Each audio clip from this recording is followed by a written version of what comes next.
It's about 100 people a day die on the road in the US. If we had 100 people die in a plane crash every day, what would happen to the plane industry? It's not something you can take lightly. It's not something you can take for granted, but it's also something that we can't stop talking about. Hopefully as they're driving, that little memory of him kind of makes them think things can happen quickly. Safe means seatbelts are for everyone, but we also focus on distracted teen driving since a lot of teens do get in crashes. We try to push out the message that this is one of their #1 risks. They need to take it seriously. We've done multiple videos on the school news. We post to Twitter regularly. We do announcements at assemblies. We have our safe pledges during Husky halftime, and we always have meetings and kind of plan for the future of what we want to do.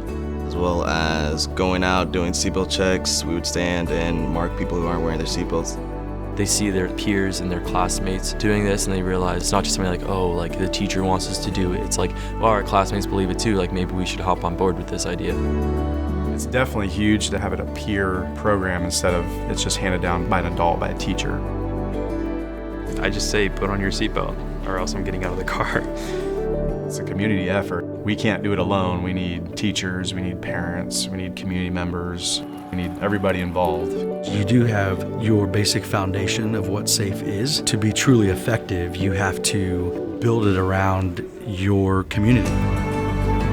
There was a student that got into a car crash a couple weeks ago. A lot of the conversation that was going on within our hallways was he wearing a seatbelt? And he was. A lot of people were impacted by that, noticing that seatbelts do make a difference. To hear the student body talk about that and its importance, they're clearly getting the message.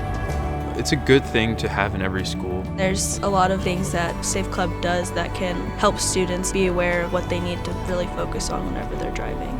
Anything that's worthwhile, you have to put some work into. And what's more worthy than trying to keep your students alive?